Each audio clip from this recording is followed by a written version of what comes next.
Yeah, absolutely. We want to be able to give our fans the opportunity to see us at home in a semi-final. So, that's the goal. That's the goal we've set ourselves. And like I said, we've took that first step today in achieving that. So we've still got 6 more, I guess, league games, so to put it, before we get to that semi-final phase. And like I said, we want to finish. Ideally, we want to finish top. You know what I mean? But definitely top 2 as a minimum for sure. It wasn't the greatest of games, but it was very hot out there, wasn't it? Yeah, it was pretty energy-sapping conditions. I certainly felt we didn't really come out the blocks enough early doors, and a credit to Doncaster. They came out with a little bit of energy and enthusiasm, and they challenged us there. I thought there for that first 20-25. And at times we got a little bit loose in our play, and we weren't. I wouldn't say we were clinical in what we were doing, but we still showed some good signs, but just probably not consistent enough with what we were doing.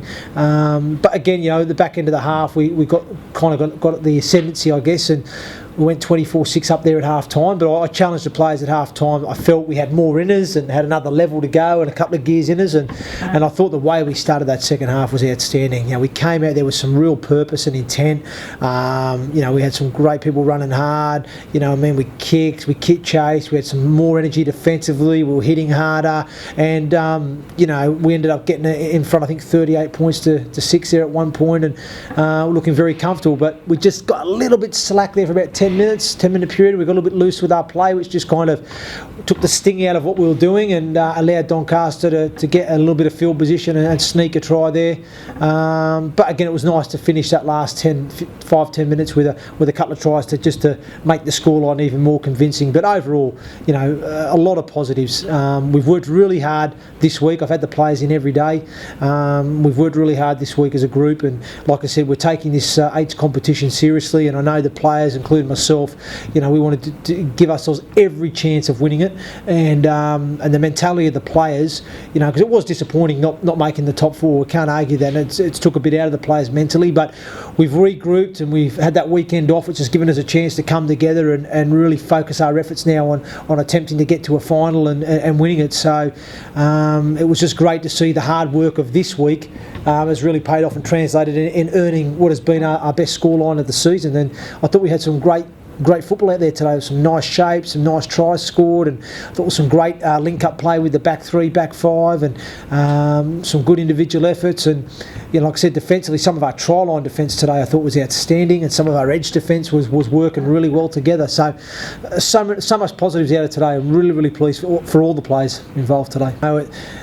It didn't look like it took much effort to score that try, did it? But that was off the back of what we'd done previously in terms of, the start of that second half. We came out with that intent and that purpose that I spoke about, and we were disciplined enough to play the sets out and put the ball in the right areas of the field, and then front load our energy defensively. And as you do that, it wears down the opposition, and you grind them down, and we burn them, and then you end up just, like you say, scoring a simple drop-off play there near the line for Johnny, and he went over untouched, and that's what happens. When you are ruthless in what you're doing. And it was really pleasing to see that we had a bit of a ruthless streak about us. I would like to have seen us kick on a little bit more, because I still think we could have kicked on a little bit more there today. We just lost our way a little bit, got a little bit too maybe trigger happy, around that sort of middle to end part of the second half, and got a little bit sloppy there. But overall, I can't fault too much in today's performance. There was a lot of positives, but there's still obviously things that we need to work on. Certainly defensively around the middle, and also some of our shape and decision making at times needs to be a little bit better too. Cano obviously went down there, and I thought, and I got the thumbs up from the physio. It was about 5 minutes to go, and then I thought, great, he can play on. Then he went down. We just scored him. We just scored. Bartow just went over, and Cano went down onto his haunches again. So there was about 3 minutes left on the clock there. I thought, I'm going to have to come on. Let's just get him off. And then as it turned out, Will Bartow sort of cramped up a little bit with his hamstring. So Cano was probably the better out there, because we only had one sub left at that stage. So Cano was probably the best option to stay on in the end. So he didn't end up coming off. But that's the way it goes. But it was good. Ideally, I don't want to have to be playing long minutes if I don't have to. The team's got to learn to play without me anyway, certainly moving forward. And it was nice to see James get a good hit out. And I know where James has been this year. He hasn't had much game time this season at Hull. And, I met him before he came to us. He hadn't had a game in 4 or 5 weeks before he come to us. So it's been gradually building him up, and like I say, I think he's starting to slowly get to the levels that we expect from him, and getting some form, which is good, and at the right end of the season. And like I said, he'll be so much better next season. I'm really excited to see what he's going to do for us next year. I want to give Wes a bit of a rap today, because I thought the way he led the team today in terms of his actions was outstanding. You know, some of his defensive work there today was brilliant. Some of his kick chase efforts, I could hear his talk from the sideline and what he was trying to get the players and lift them. And I felt he really led from the front today. And he doesn't get many raps, Wes, at times. You know, he's been a really true professional this season, and what's been a difficult year.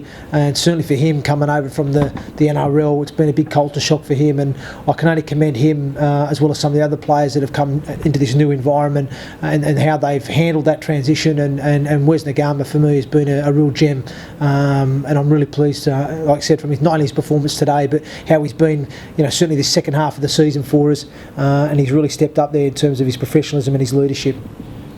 Are you having difficulty in recruiting players for next season? No, I'm not actually. That's the exciting thing. I'm having to actually turn players away, because my squad's not far off being done now. I'm probably 3 or 4 players from being finished. And like I say, there's plenty of players that want to come, to play here for the London Broncos and play for myself, and that's exciting. You know what I mean? Because again, we're still offering a great opportunity for players. We're full time. We're in one of the greatest cities in the world. It's a fantastic opportunity and experience for any player. You know what I mean? So, and we've also a club that is, which excites me. Speaking to the CEO this week, and obviously the owner, is they're serious about rebuilding the club. That's important to me, because at the moment we're probably just a team. It's based in London, and we're not a true club. And the plans that we've got in place for moving forward for next season is going to really bring us together as a club and give us some foundations to move forward, and that's really important, for the future of this club. And that's something I really want to be part of and be proud of, to help develop, and hopefully off the back of that, success will come, and the place will, like I say, will grow and be sustainable, and that's got to be the future outlook for the London Broncos. I'm just really pleased that the CEO and the owner can see that, and they're buying into that now as well, and that's what excites me now. That's what's giving me a bit of drive, and not only can I build a stronger team for next season, but I can build a stronger club.